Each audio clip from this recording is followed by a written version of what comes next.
Good afternoon. Our next speaker, Dr. Eric Davis, is a senior research physicist at the Institute for Advanced Studies at Austin in Austin, Texas, which is the basic and applied research division of EarthTech International Incorporated. Since 1984, Dr. Davis has been a contractor and/or consultant to the United States Air Force, Air Force Research Laboratory, Department of Defense, Department of Energy, and NASA. From 1996 to 2002, he was the director of aerospace physics at the National Institute for Discovery Science in Las Vegas, Nevada. His professional research includes beamed energy propulsion, directed energy weapons, the quantum vacuum and faster-than-light propulsion, flight science.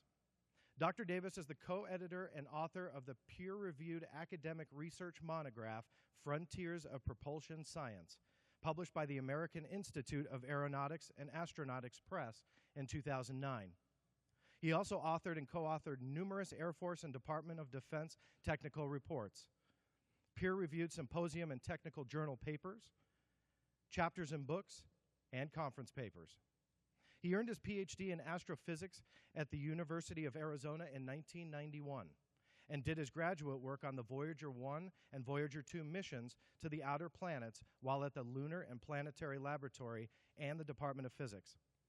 Dr. Davis is a fellow of the British Interplanetary Society, associate fellow of the American Institute of Aeronautics and Astronautics, member of the New York Academy of Sciences, member of the Directed Energy Professional Society, and member of the American Astronomical Society.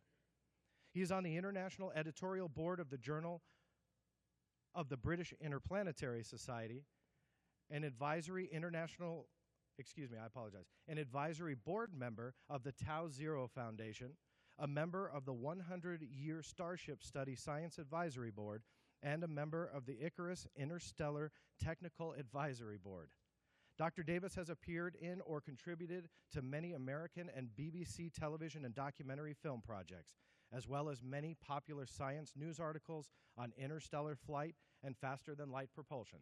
Safe to say he's highly qualified. Let me welcome to the stage Dr. Eric Davis. Thank you very much. And my next television appearance is going to be on the Sci-Fi Channel next month on Joe Rogan Questions That in mid-August or late August, so be looking for that. I don't have the exact date. Anyway, let's get the slides up here. Here's what I'm going to be talking about. I'm going to be taking you on a tour of interstellar flight. What's it about? Who's doing it? Why? Why should we care?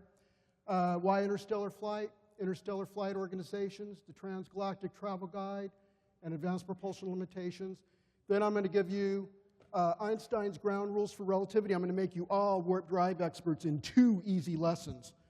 So then we'll wrap that up with my discussion on FTL space warps in all their glory. I'm basically going to run you through all the research I've been doing in the last many years since I began working for Hal Puthoff in Austin in 2004, and then the conclusion. Okay, why interstellar flight? Why go there since we haven't gone out into the solar system and colonized it?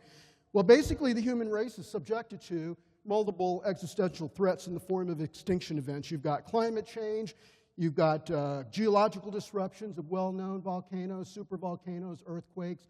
Climate change is beginning to rear its ugly head in a variety of ways. You have man-made disasters like nuclear, biochemical warfare, industrial accidents and contamination. And then you're going to have lots of outer space threats out there that we're beginning to become more familiar with, among which are the solar coronal mass ejection.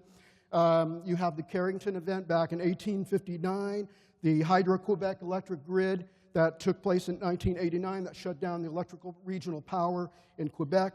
Electrical infrastructure and satellites are destroyed whenever a gigantic solar flare hits the Earth, and it hits it at the right angle, at the right latitude, and in a way that the Earth's magnetic field is not able to prevent it from striking the Earth and shorting out electrical systems. We're subjected to asteroid and cometary impacts. We've got craters all over the Earth that represent the impacts that have been going on since the Earth was born, among which were the, if I can see it here, is the Yucatan Peninsula crater that is said to have led to the extinction of the dinosaurs 66 million years ago, the meteor crater in Arizona 50,000 years ago, Then we had Tunguska, Russia in 1908, which flattened millions of square acres of forest out in deep Siberia. And then you all know what happened when Comet Shoemaker-Levy went to Jupiter in 1994, and several pieces of the comet broke up and splattered all over the equatorial region of the planet. And then we had Chelyabinsk, Russia, last February, 1,200 people injured, more than 600 children. You know, this doesn't impact the human race very much, but we have not, our modern record of what happened hundreds of thousands of years ago is very incomplete. We don't have a complete history of human life back in the ancient days, going back a couple million years when our species first arose. So we don't know what happened to people back in those days. They were awfully subjected to asteroid impacts and cometary impacts on the Earth in conjunction with the geological disasters. And then the last thing, ET alien invasion. You never say never. You never say never. I mean, it's just a mistake to basically think that aliens will never, ever come to the Earth and want to invade. You just don't make that mistake, because we have the Spanish to thank for what happened to North America when they came over here and discovered America. Let's see, the next thing. Okay, so in thinking about those disasters that could potentially befall us, we have the potential for the expansion of mankind into the solar system. And right now, we're just barely touching the moon and Mars. And in order for us to survive as a species beyond the period of which we may evolve out of our existence, I guess, in other words, perpetuate the species further, the best thing to do would be to move out into space, to think about colonizing space and spreading mankind out into habitable environments. However, we find that Moon and Mars are not very habitable, but they're very rich in high-value resources. However, for man to live on the surface of the Moon and on Mars, they're going to need a lot of infrastructure to support astronauts. You have to shield astronauts against the effects of galactic and solar radiation. However, by moving out to the Moon and on Mars, you can support dramatic new development in space industry, expanded economic development, new high-tech jobs, and you'll create new technologies and create new investments and wealth. So there's a real good business reason, a good business model for going out to the Moon and Mars, and it may not be necessarily to colonize, but it may be for the purpose of mining the resources on those bodies. And one thing I didn't put on here was asteroids. Asteroids also fits into that picture. Now, the outer solar system is really too hostile for human existence. It would be an incredible stretch to create the kind of habitats necessary to support mankind in those radiation environments. They're far, far away from Earth. Resupply missions would take years. It would just be too difficult to live out there. However, again, the outer solar system is rich in high-value resources. Astronaut infrastructure, as I said, radiation shielding requirements would increase dramatically out there. However, once again, if we can push out beyond the asteroid belt and start mining resources out in the outer solar system, like out to Saturn's moon, Titan, and a couple of the moons around Jupiter. I'm thinking of maybe some of the moons around Uranus, and then a lot of the asteroids, of course, in between Jupiter and Mars. You can then, once again, you'll have a business model for space industry, expanded economic development, new high-tech jobs, technologies to create new wealth and whatnot. The parameter space to develop the solar system is rather limited, and it's limited because of the infrastructure to keep humans safe and protected. And the answer that's usually given by the space scientists is, well, why not just keep people on Earth and let robots do it? Well, it doesn't work. We've been finding out that robots have significant limitations to their abilities to work on other bodies. They work well, they work beautiful, they actually are well engineered, they can last longer than we originally engineered them to, and we get a big return on the amount of money that we invest in them as taxpayers. But the problem is you can't replace a human in an environment. That's very difficult, requires intuitive thinking, requires thinking on your feet, leaps in logic, and it requires the things that you can't program into a robot. Now, why would we want to go into interstellar space? If we can't live out really in the outer solar system and the Moon and Mars are going to be marginal to support mankind, well, here's a good reason to go out into the galaxy. So far, the exoplanet searches as of June of this year show that we have 893 planets in 656 or 696 planetary systems, 133 multiple planetary systems which are similar to our solar system, and 262 may actually be habitable planets. They'll be Earth-sized, they'll be super-Earths, like about the size of Neptune and Uranus, and Mars-sized. And then the nearest exoplanets within their habitable zones around their parent star, where habitable zone means where water runs like a liquid. It's in liquid form. Well, that would be about 22 light years away, given the latest discoveries. There are greater than 18,000 total planetary candidates identified to date, but they haven't been evaluated yet. And the statistical analysis on all this shows that at least one planet on average orbits every star in the galaxy. Now, that's just the average.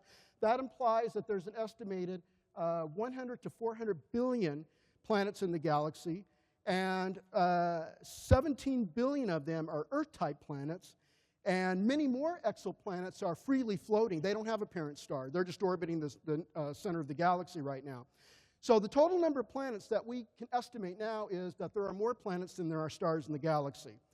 This is really an excellent reason for really pushing mankind out of the solar system and into the galaxy. Basically, we have a lot of latitude. The parameter space for exploration, for colonization, now becomes literally infinite. And again, that business model will still be supported. We can have a business model for colonization, space industry, expanded economic development, high-tech jobs, new technologies, new investments, and wealth. So it'll be a wonderful thing. Okay, so who are the interstellar flight organizations that are looking at this possibility of going into interstellar space? And we have a nice list here. It's actually more than anybody here probably ever thought of. The first was formed by the British Interplanetary Society in 1933, and they are now 80 years old. And I'm a fellow of the British Interplanetary Society, and they have several publications and a peer-reviewed journal. And that was co-founded by Arthur C. Clarke, his brother Fred, and a number of other UK rocket scientists and engineers back in those days. The Planetary Society came along in 1980 and was chartered by the founders of the JPL and all of the Mars mission scientists. Carl Sagan was one, Louis Friedman. Then the SETI Institute came along in 1984. 1984, and that was John Billingham and Jill Tarter. Jill Tarter and Frank Drake and others. And they are, that's the Search for Extraterrestrial Intelligence, SETI. And their purpose is to establish radio observatories all around the Earth and listen for alien signals. Okay, then the International Propulsion Society was a short-lived organization in the 90s, and it was later resurrected by Mark Millis, who was one of the co-founders, and Mark Millis was the Breakthrough Propulsion Physics Program Manager at NASA Glenn. He founded the Tau Zero Foundation and the Centauri Dreams blog site, which is like the news reporting site for everything interstellar, and that was founded in 2006. And then there's Faces from Earth in 2006, Global Starship Alliance in 2011, and I don't know much about those organizations. Icarus Interstellar was born in 2011. It was an outgrowth of Project Icarus. Project Icarus was son of Daedalus. That's what Icarus is. Icarus is the son of Daedalus. Project Daedalus was founded by the British Interplanetary Society in the 70s to study the possibility of building a fusion-powered rocket to explore Barnard's star, some many light years away. And that study was done after 5 years, and then it languished because the NASA space program kind of languished, and the space shuttle kind of dominated all of what we were doing in the 1980s. So we did not go to the stars, we did not go to the outer solar system other than for the robotic space probes that we launched. So basically, Icarus Interstellar is resurrecting Project Daedalus. And Project Icarus is looking at doing a fusion rocket in modern times using 21st century physics and 21st century technology. Then DARPA formed the 100-year Starship study in 2012 with a $500,000 seed funding, which was awarded to the Jemison Foundation for Excellence, Icarus Interstellar, and the For Enterprise Development Foundation. Then DARPA also awarded $500,000 to Space Gambit, and I have no idea what they do. They have a website up, and they really don't have a lot of information on it. Space Colony Earth came along in 2012. I think they've gone defunct. They haven't been doing much of anything. And then the Institute for Interstellar Studies in 2012. All these organizations, most of these organizations popped up in the last couple of years because of the DARPA-NASA initiative to start focusing on looking long range out 100 years into the future and thinking about what it will take to develop the science and technology to build a starship in the 22nd century and launch it in 2211. And that's why these organizations were all born. All right, to get a feel for what's going on as far as traveling through the galaxy and what distances are involved, what energies and how propulsion physics can play into all this and what its limitations are, we've got to look at the Transgalactic Travel Guide. So I'm going to take you on a tour of the galaxy really briefly here. Measuring the distance from our sun, we start at the Earth, which is located at a distance of 1 astronomical unit from the sun. The sun would be out here somewhere. And this is a log scale where every increasing increment increases by a factor of 10. 1, 10, 100, and 1,000 AUs. And basically, we're going to start at the Earth and extend all the way to the diameter of the galaxy right there, which is 100,000 light years across. And we're going to increase the distance scale by factors of 10. This is the basic unit that we measure distance in the solar system as factors of an astronomical unit. All right. When we go further out beyond the solar system, the astronomical unit becomes inconvenient. It's too small. Then we've got to switch over to terms using, or units of measure using light years. That's the distance that light travels in 1 year. That distance, I don't remember what it is in meters, but it's 6 trillion miles. Okay, so that's how far a light year is. The distance that light travels in a year sounds like it would cover a lot in 1 year, but in space, because space is so big, light speed is really slow. Like, for example, to cross the entire diameter of the galaxy, it'll take a beam of light 100,000 years. All right, so here's the edge of the solar system, roughly just inside and outside of 100 astronomical units, right there. And the edge of the solar system is where the effects of our sun meets the galactic background. It is not a distinct distance, but is rather comprised of several distinct layers, beginning with the terminator shock at 75 AU, down to 80 AU, and it blends in with the heliosheath at roughly 90 AUs, and then that blends in with the heliopause at 100 AUs, which is where the Voyager 1, I think, is now, maybe it's Voyager 2, are located now, and the heliopause goes out to 110 AUs. And then out to 170 AUs is the bow shock. That's where the magnetic field of the sun reaches out to its maximum extent, and it's ramming against the gases of interstellar space as the solar system orbits around the center of the galaxy. So that magnetic field is pushing against that gas, and that's why we call that a bow shock. Okay, then we have, on the outside of all that, we have the Oort cloud, and the Oort cloud is the origin of where we think most of our cometary material comes from. And that ranges from about roughly 0.1 to 1 light year. And as you see, we have the log scale here in light years now. Now, the nearest star system is Alpha Centauri A and B, 4.3 light years. And then star C is Proxima Centauri, which is at 4.2 light years. And so that would be indicated right here on the light year log scale, right there, about 4.3 light years.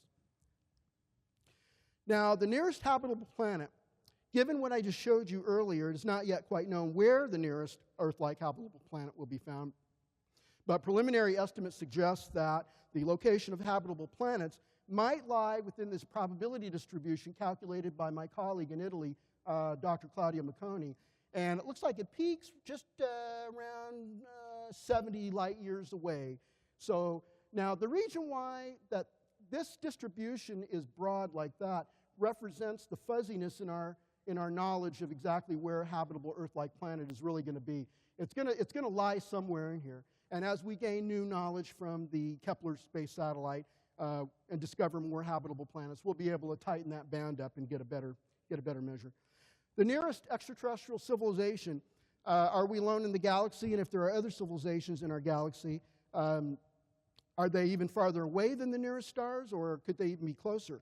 Provisional guesses suggest that the location of the nearest, where the nearest ET civilizations might lie, would be within this rough band, which is peaked at just a little bit shy of 2,000 light years away.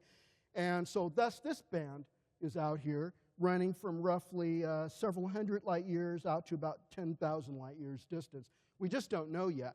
Until we actually make contact with ETs out there, we'll get a better idea of where they're located.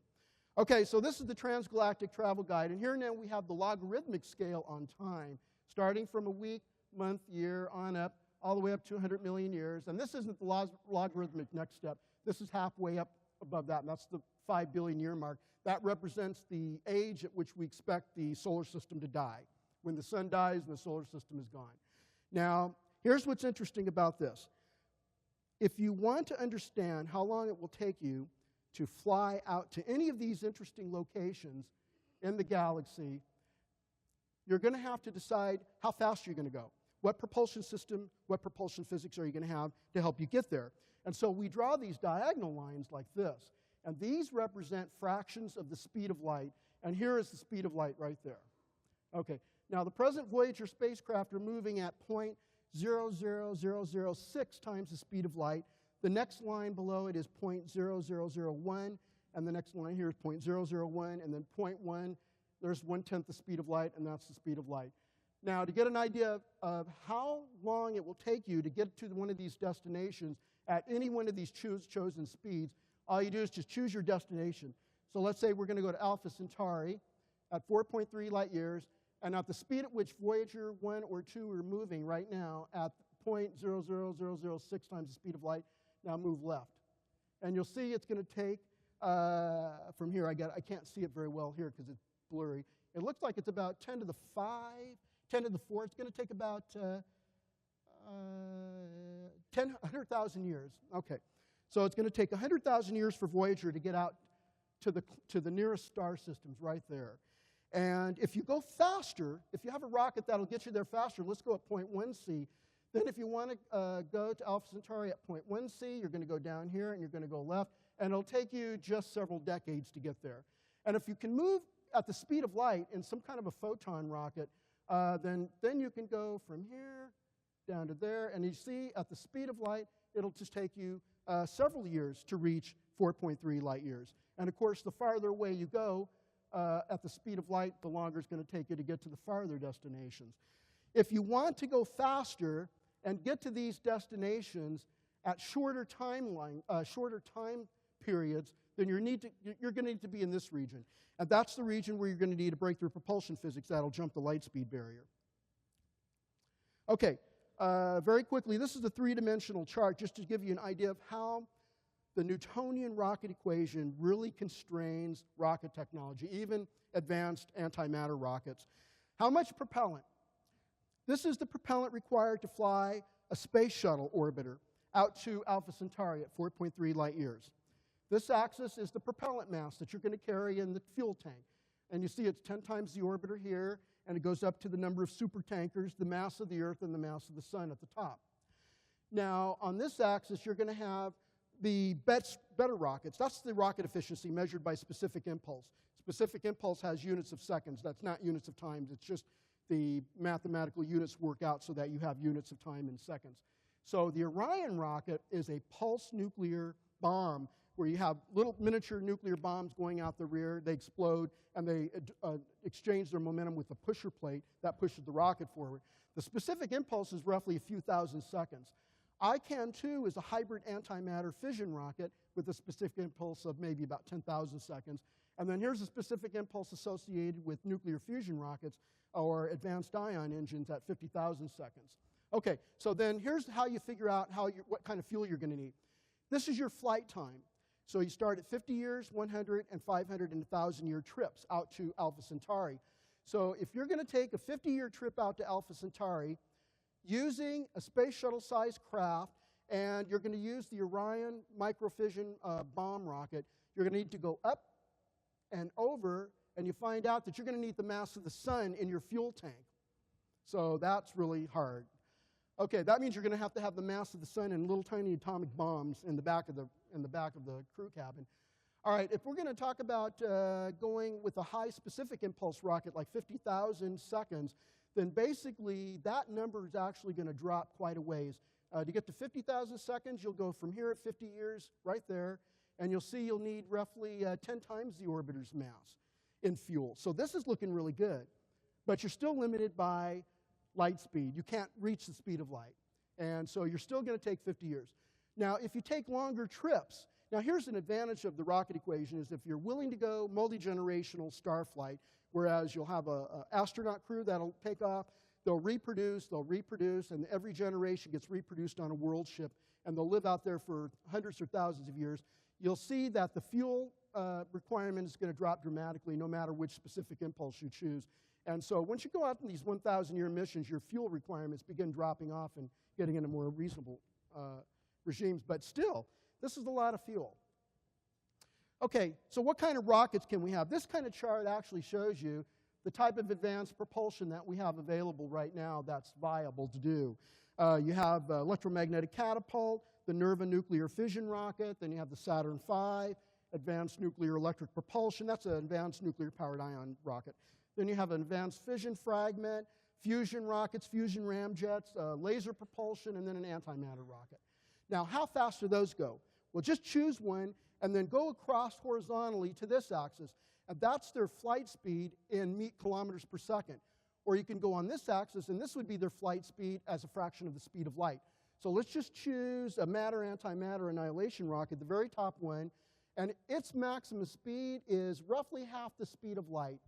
Now, if you want to find out how long it's going to take you to fly at half the speed of light using that type of rocket to any of these distances, now these are distances, stellar distances in the diagonal direction here. So let's say I want to go half the speed of light using an antimatter rocket out to 40 light years, and then how long will it take me to go out there? About 100 years. So you see, even with the best technology, we're limited by time, distance, and propellant, and the physics is limiting. So we need a breakthrough. We need to be able to jump the light speed barrier. We need to be able to have something to go beyond and outside of Newton's rocket equation. The rocket equation is really limiting. Okay, so before I get into warp drives and wormholes, I want to give you 2 easy lessons to teach you all how to be relativity physicists. And this will help you understand what I'm going to be talking about. First of all, Einstein published a special theory of relativity in 1905. It says basically no material objects can reach or exceed the speed of light. Absolutely. The speed of light is the universal speed limit. The speed of light's value is 300 million meters per second. That's also about 3 million football fields per second. So can imagine a running back being able to go out there 3 million football fields per second to catch a pass. I don't know. That's pretty heavy-duty speed there. What this does is this sets up something called the light cones of causality. Einstein was working with the picture of space and time that had been invented right at the turn of the 20th century. And space-time were unified, and it was assumed to be flat. Space-time was as flat as the top of this podium right here. And so therefore, we have something called the causal structure. Cause always precedes effect. Or your future moves to your present, got it backwards. Your past moves to your present, moves to your future. Okay, so what Einstein said is relativity theory requires that all events, no matter where they're located in the universe, all observers, like you guys sitting in your chairs, no matter where you're located in the universe, or in this ballroom, for example, you all have a causal light cone attached to you. And right now, you're sitting at the now. That's the observer sitting right now in this event now. And this is the observer's hyperspace of now. And that hyperspace is 3-dimensional space that we live in. And the time axis, the time direction is vertically up this way. And space is horizontally perpendicular to the two cones right there. Okay, so let's look at this chart just to begin with. Okay, so, I'm going to go ahead and start with here. So basically, your causal structure of your past, your present, your future is laid out in what's called the light cone. All of your past activities, your past motion, your past trips, wherever you went, because you cannot reach or exceed the speed of light, your past events of everywhere you've been is always inside the past light cone. So your entire past is kept within this light cone here. And then you move up to the present time right now where you're sitting in your chairs watching me speak, and you're right here. And then everywhere you're going to go from this point on, after I speak now, and then after I give my speech and going forward into the future, you're going to be limited to motion in time and space within the future light cone. So your motion is on a line called the world line. The world means the entire history of your life. And that's a world line, and we call that a time-like world line because it goes in the time direction. Remember, time is vertical, goes up that way, and all three directions of space that you live in is this way, okay? So this is a world line, a time-like world line of all the events that you've ever done in the past, what's happening to you now, and what will ever happen to you in the future. Now, why they call that a light cone is because you notice this is the cone that swept out. Well, let's look at this diagram because it's a lot less confusing. Time is this way, space is that way, and all 45-degree angles with respect to the time and space axis is the surface of the cone, and the only things in the universe that live on that surface are light rays, electromagnetic radiation, hence light cone. So light cone represents the surface of which all light rays everywhere in the universe lives, on that surface, right here on that blue shaded surface. Light moves on that diagonal line, on that surface, and that's called the light-like world line, okay? So Einstein said, we set up a cause and effect, causality, attached to your light cone of past, present, and future, and therefore you have what's allowed, all of the different alignments of the light cones. The light cones of every observer everywhere in space and time are all aligned in the same direction. They have to point in the same direction. So you notice how the time axis is always vertical, and the space direction is always perpendicular, okay? So this observer, these observers here, they all are lined up in the same direction no matter where they're located. Now here's three observers or three events, and they are legally connected up along a time-like world line so that this observer can see this guy can see this guy. And so this is an allowed motion through space-time. You are allowed to travel through space-time on such a motion as long as you follow an aligned light cone path like that. Now, the perpendicular direction in the space axis is forbidden. That is because I said everything that moves at the speed of light lies on that surface. But what's outside here is forbidden. That's the spatial region where things go faster than light. And it is forbidden to go outside in this region and go faster than light. You can't do it because of Einstein's universal speed limit restriction. Okay, so that's what special relativity gave us. Well, then in 1915, general relativity comes along. There were problems with Newton's law of gravity. Newton's law was failing at the end of the 19th century. It was making wrong predictions about a number of astronomical things that astronomers were observing. And they were saying, oh, I make all these calculations of what I'm observing using Newton's laws and Kepler's laws of motion, and they're wrong. They were right for most of the planets, but now all of a sudden we're seeing some wrong stuff. And Einstein went back to the drawing board and he said, okay, maybe I can figure something out. Special relativity was a theory of constant motion, constant velocity, or relative rest. He did not include forces or accelerations, and that's the difference. So Einstein went back to the drawing board with relativity theory and he said, what happens if I include forces and acceleration in space-time? Well, a big startling thing happens. You warp space. You basically end up replacing Newton's laws of motion and gravity. All forces and accelerations are replaced by curved or warped space-time geometry.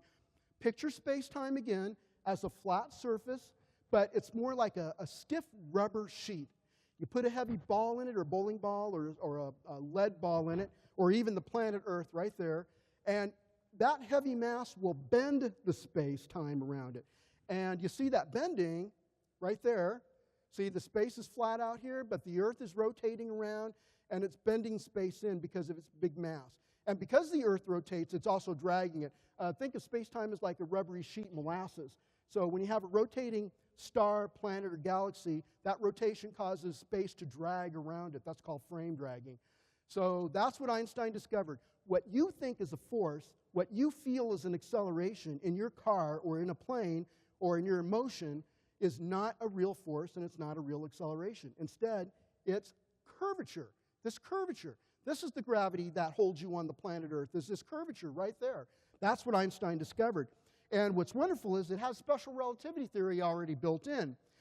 It's very well tested. And here's the beauty of it. Because space can be curved, guess what Einstein discovered?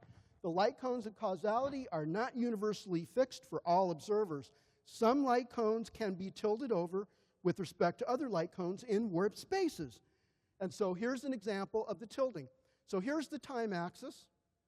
Here's the space axis. This is the space of forbidden motion, remember?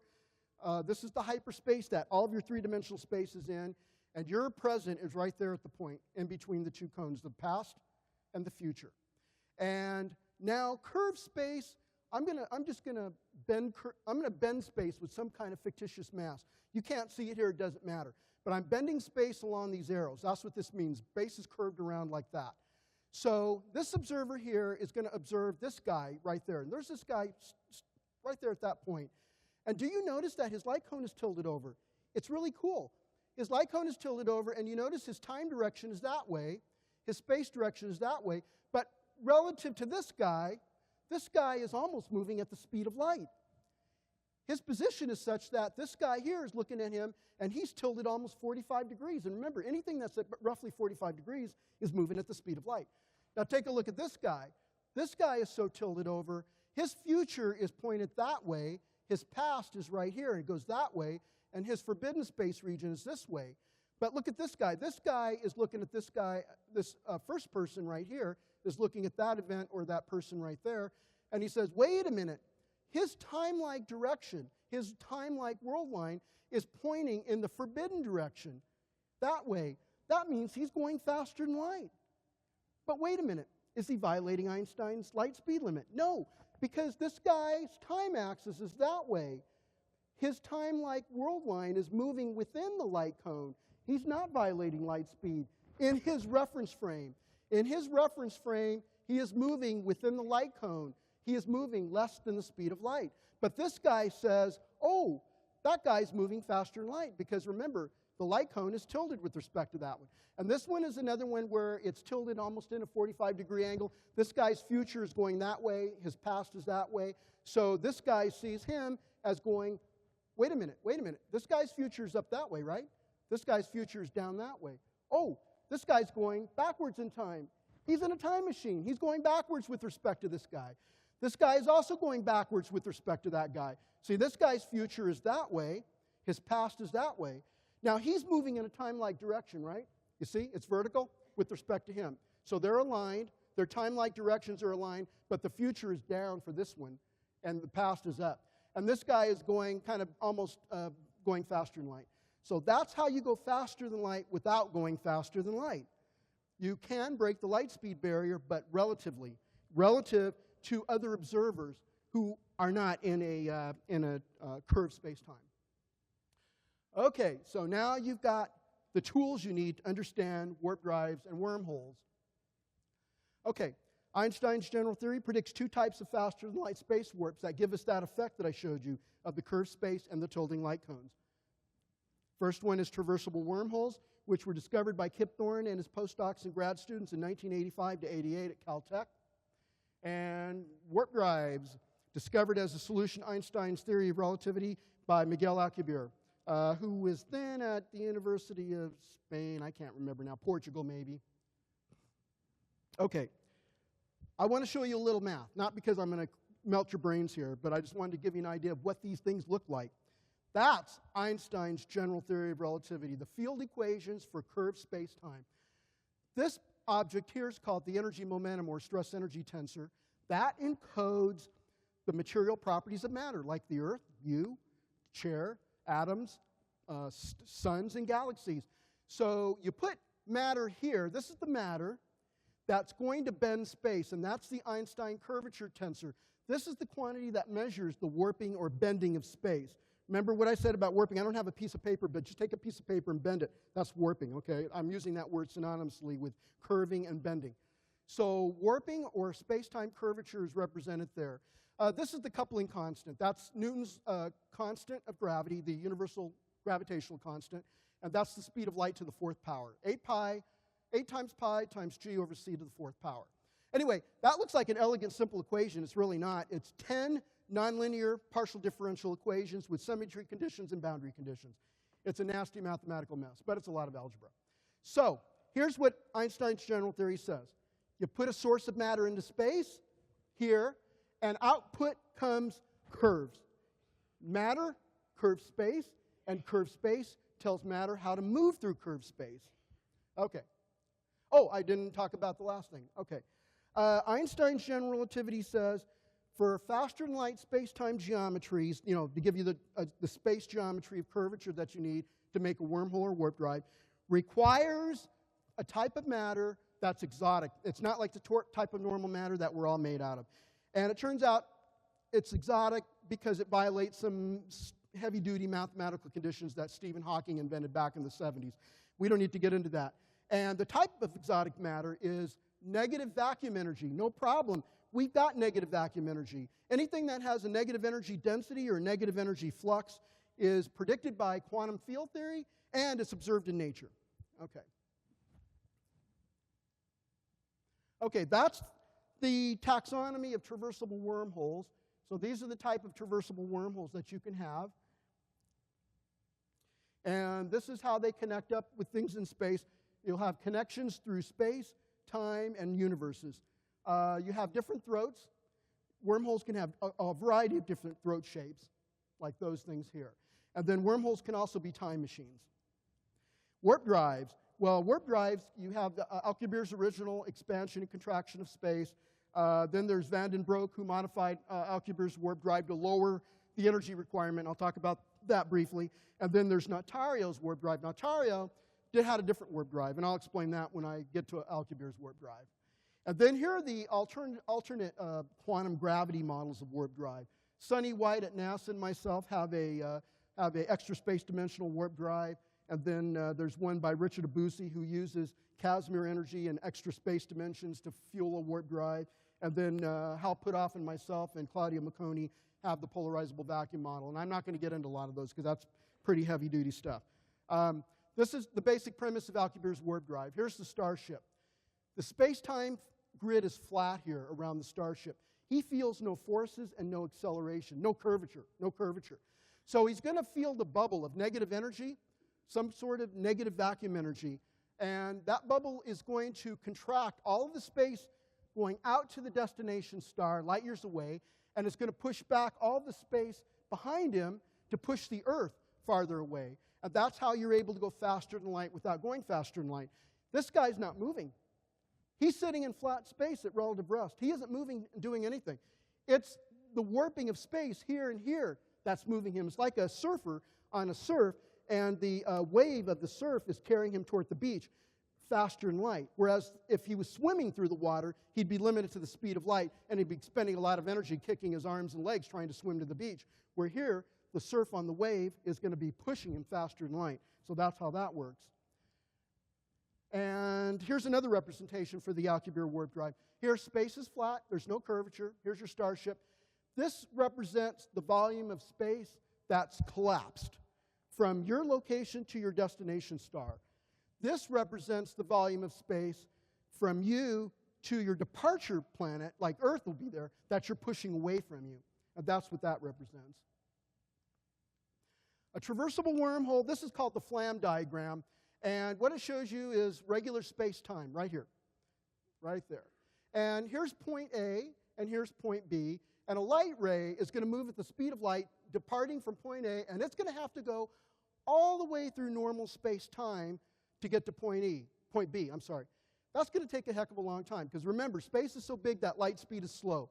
So if distances are measured in light years, it's going to take light years, years for light to reach those. Well, a traversable wormhole says, let's take negative vacuum energy, and let's create a shell of it around a location, open up a throat, push space open to form a throat, and thus you have the throat of the wormhole.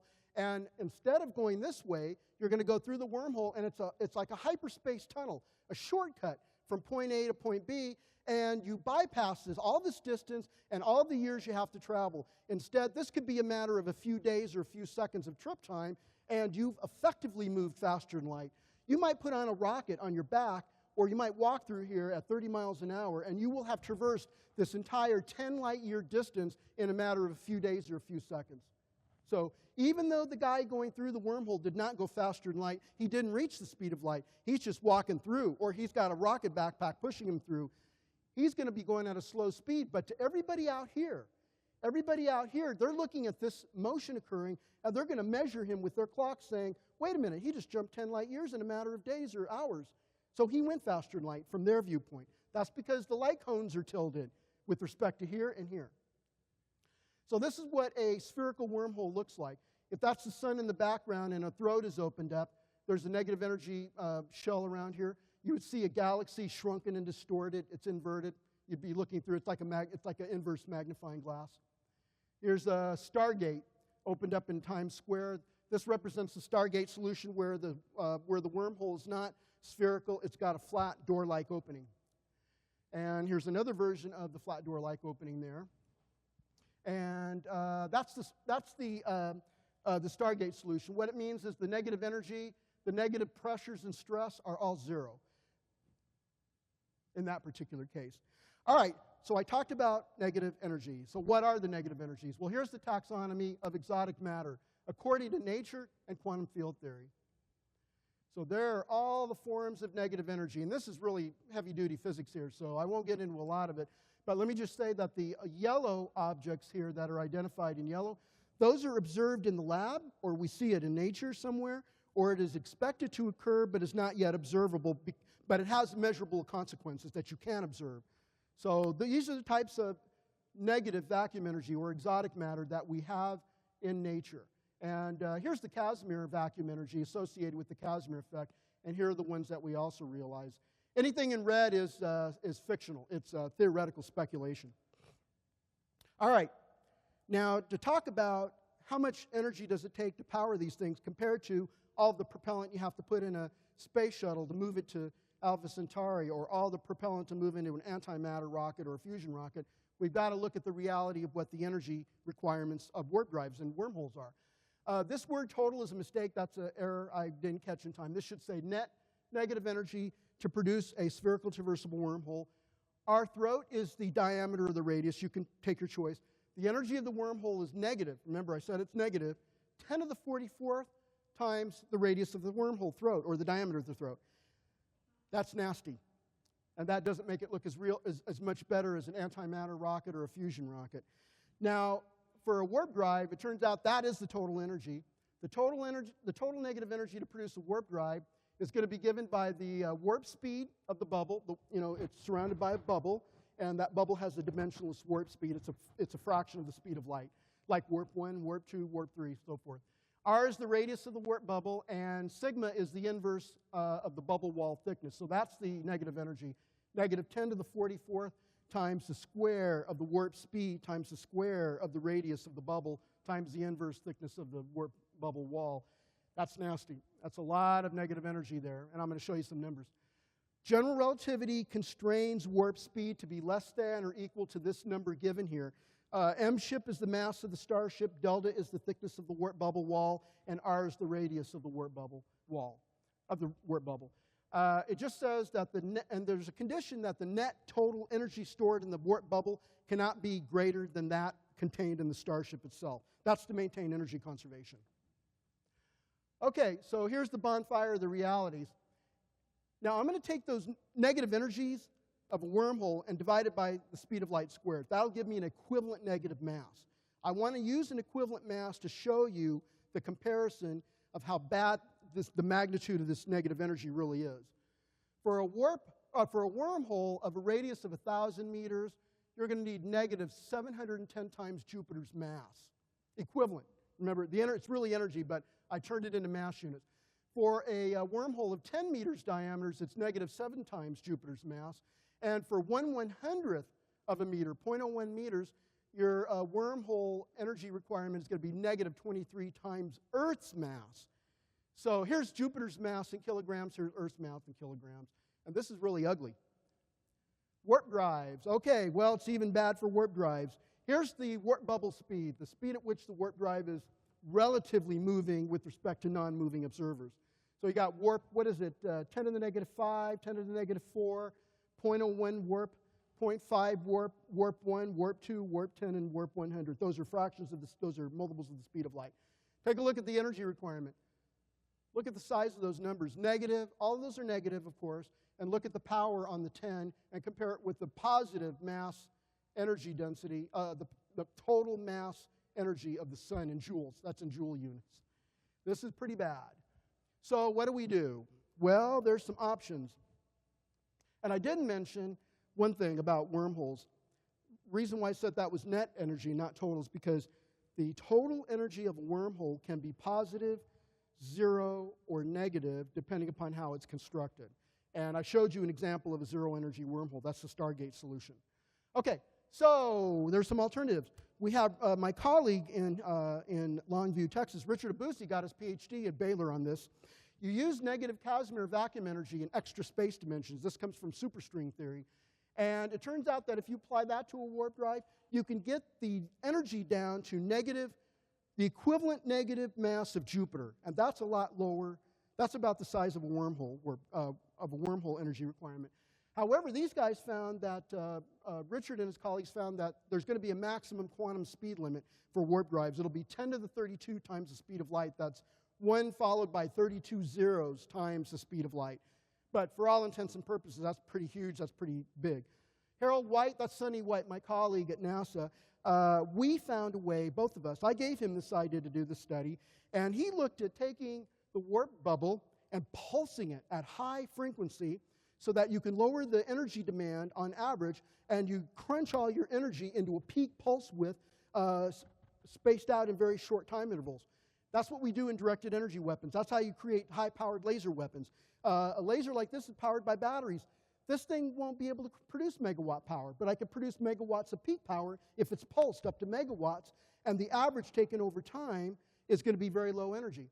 So he did an analysis of doing such a thing. He did high-frequency pulsing of the warp bubble. He shrank the thickness of the warp, he increased the warp bubble wall, and he made it thicker, and the result is that the energy of the warp is much smaller. And what's the equivalent mass of that energy? He found out that you could get it down to roughly negative 722 kilograms. That's something we can engineer. So we finally have a warp bubble energy requirement that's engineerable and doable. It's practicable. So this is pretty promising, and this is where he and I are doing our research right now to move forward. All right, so we're talking about producing negative vacuum energy. Okay, there are a variety of different ways of producing negative vacuum energy, and I'm only going to just review them quickly. This is called squeezed light, and it's a special form of light from a laser beam, and you put it through a lithium niobate crystal, and there's other kind of crystals you can use. And what it has the effect of is producing alternating pulses. The red pulses of positive energy, and the yellow pulses are the alternating pulses of negative energy.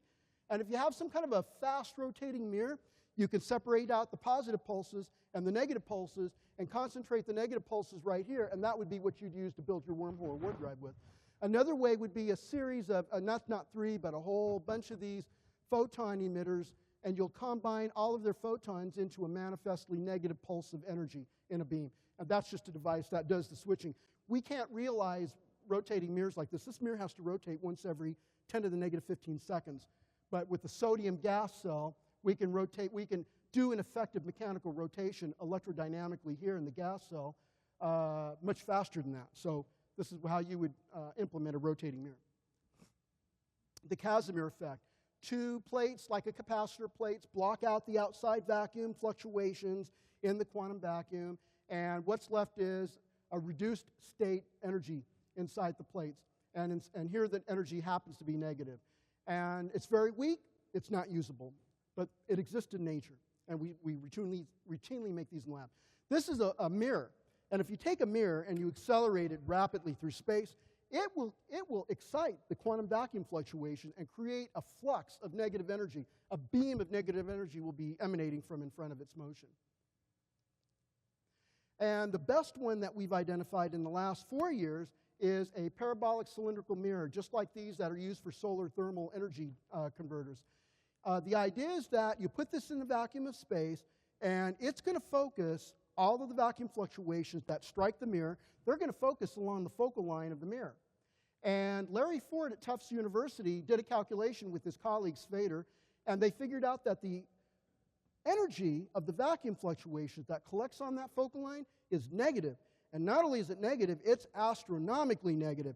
I had my student in Georgia Tech do a calculation of a micron size, a mirror the size of the width of my hair, and we produced like negative 10 to the 30th joules per cubic meter. 1 cubic meter of space contained negative 10 to the 30th joules. So we think we've got the way of producing warp drives and wormholes now. So this would be the way to do it. These processes are going to be weak and difficult to implement. This is really, the negative energy you get out of this is too weak to matter.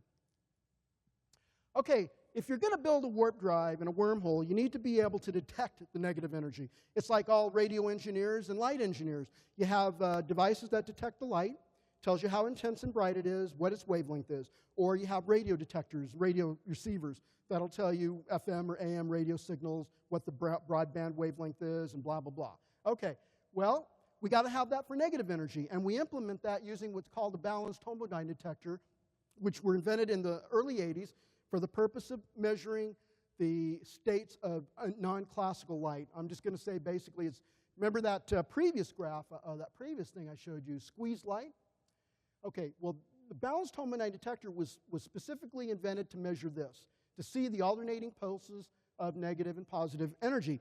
And in fact, there it is. There's the raw data that was measured in the early 80s of positive, and the negative energy is in that little valley right there. Positive, negative energy, positive, and so forth. And this is called quantum tomography. It's like a CAT scan tomography, or positron electron tomography that medical doctors use to scan slices of your body tissue to hunt for tumors and damaged tissues. And so tomography can see this. And this is a squeezed vacuum state. There's the positive energy there, and the negative energy is this way. Well, the next thing that has not been done yet is doing a quantum tomography of the negative energy inside of a Casimir cavity. And that's what I'm working on with my coworkers at EarthTech now. The idea is to put two miniaturized nanoscale photodiodes inside of a cavity, about 1 millimeter on each side, on each plate, and the plates are separated by 1 micrometer, the width of my hair. And I want to make a measurement of the negative energy, and that's what it will look like. This is the computer model simulation of the actual of this version. This is the modified version of that. I'm not going to be able to implement this for this because they're two different systems. So I'm going to have a version of this here, and what it's going to give me is this. And these colored regions represent where the mathematics breaks down right there at stationary modes inside the cavity, and we're not going to be expected to see anything. But the negative energy is going to be observed here. If you insert the nanoprobes inside the cavity, this is how much the nanoprobes will disturb the transverse electric mode inside the cavity. Now that looks like a lot, but it's not. It's only 0.4% disturbance, so that's good. That's actually what we want. Okay, I'm getting close to finishing. This is the toughest problem that we have yet, and I'm not there yet. I'm still dealing with detecting negative energy and making negative energy, producing it and detecting it. We're nowhere near this. How do we construct a wormhole? We don't know how. I mean, Einstein's general theory of relativity, that equation I showed you, doesn't tell you how to do engineering. It just tells you how, it just says if you want to design space-time, you want to design curvature and warps, then it'll tell you what kind of matter you need on that right-hand side, that T tensor. Okay, and we know what that is, but it doesn't tell you how to implement it using technology. That's the problem. It tells you how to predict this stuff, but you don't know how to build it. So we can only speculate. Maybe just take a frame like this of Ford Spader mirrors. Maybe this is a line of parabolic mirrors all along here, and they're shooting negative energy down to create the spherical throat of the wormhole. And a spaceship just goes through that opening and goes right into the wormhole. Or maybe you might have an array of Ford Spader mirrors like this, and the negative energy is pulled off the focal lines, and they all concentrate at that little point there, and the rocket's going to have to go into that little hole in the middle. See, the idea, remember, is we got to thread a throat with negative energy in order to push space out, stretch it out, hold it open, and make that hyperspace shortcut so that you can dive into it and come out the other side. See, that's just a fictional diagram of what it looks like in 2 dimensions. Okay, that's what a Flamm diagram looks like. Warp drives, again, that's even more speculative. You know, that's the Star Trek warp drive engine from the Next Generation. Unfortunately, we don't know how to do that. We probably are going to have to do something similar to this with the Ford Spader mirrors. Okay, so let's assume we've already got our warp drive generator, our warp bubble negative energy generator, our detectors, our engineers have detectors. They can see the negative energy so they can locate it, shape it, position it in the right places, and we're all good and swell. All right, and now we can build the warp drive. Now what happens when you're going to start flying? When you start flying, you've got a couple pictures. You've got the observer's view. you guys are all the astronomers on the planet Earth. You're looking up in your telescope, you're looking up at the Milky Way at the night sky, and all of a sudden you see this crazy thing. All of a sudden your view is pinched off like this. And then this transition thing goes by you as it moves. And you see this distortion as this thing is transiting across your field of view. And then as it moves away from you, you see that. Well, that's what a warp drive looks like through your telescope. So that's what you would expect to see as an astronomer. If you're sitting in your starship, this is what you're going to see through your forward view window and your rear view window. And this is when you're at stop. You see the stars here and the stars there, forward and aft through your front and back windows. Now, if you're moving at 10 times the light speed, you notice how the stars now collapse down to those regions. And then if you're moving at 100 times light speed, the stars are now bundled up into little balls. They're blue for the blue Doppler shifting going forward, and the red Doppler shifting going backwards, away from you. For traversable wormholes, if you're inside that throat, this is what you're going to see. You can't navigate that. There's nothing to navigate with here.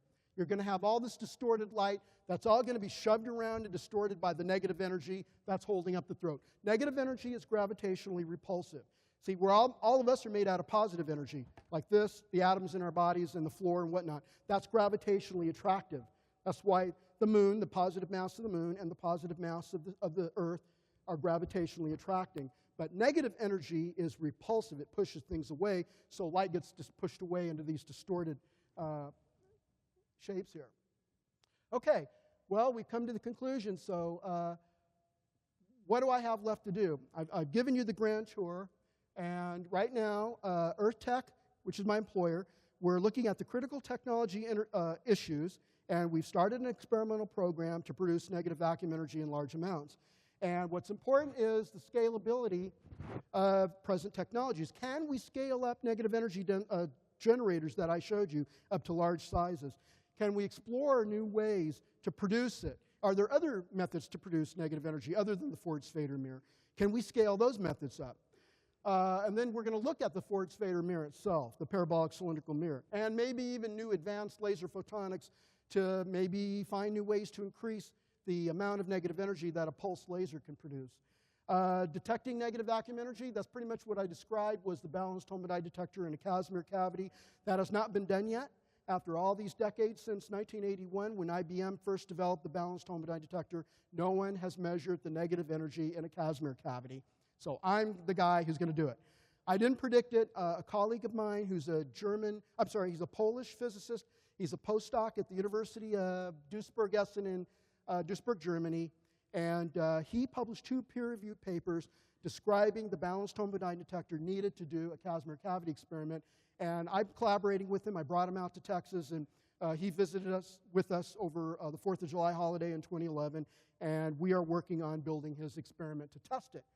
The next thing is to gain new insights by simulating FTL space warps. One thing is I told you about Einstein's general theory of relativity. That's 11 nonlinear partial differential equations, and the math is a bitch. So the best thing we've learned how to do this stuff is you can't do it by hand anymore. The calculations can take years doing it manually. The best thing to do is use computer simulation modeling. Throw this stuff into computer numerical algorithms and simulation modeling for visualization. And there are packages available now that were invented by physicists and published in the peer review in the last couple of years. And those packages do exactly that. They've devised these packages for the purpose of looking at what happens when matter falls into black holes, how a black hole forms during stellar collapse, what happens when you go on the inside of the event horizon of a black hole, and the production of gravitational waves from a black hole as matter falls into it. So that package is actually the kind of package we need, and we've got that package. And one of the next things we're going to do, probably about 2 years from now, is begin high-powered supercomputer numerical algorithm simulations to do visualization of how a warp looks when you try to build it. And the last important thing is lab experiments using what's called simulation or analog gravity. It's where you can do gravity on the tabletop in a laboratory using electromagnetic radiation, and what you're using are metamaterials. You're going to use metamaterials to reshape light, and you're going to reshape light in ways that will reproduce the effects of a warp drive or a wormhole. They've already been doing similar effects like that with sound waves to study black holes. And they're also doing that with light waves now to study black holes using a simulated experiment. Instead, you're going to create space-time in the lab, and you're going to bend that space-time. Only that space-time is not real space-time, it's electromagnetic radiation. Electromagnetic radiation can be treated like a space-time. It can be curved and manipulated and bent like a space-time. So you can get it to behave like a black hole, or the planet Earth, or a rotating mass, or a warp drive in a wormhole. And so you use metamaterials to shape the space of electromagnetic light, electromagnetic radiation going around the metamaterial to create the effect of warp drives and wormholes. And that is pretty much the whole thing, I think. So is this going to be our future? That's the question. Thank you.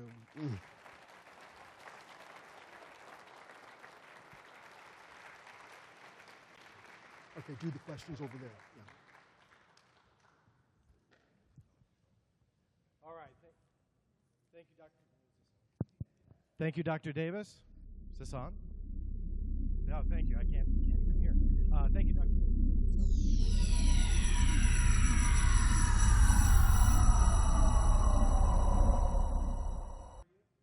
This is going to be one-on-one, so feel free if you have any questions just to make your way on over. We don't have time for all the microphones.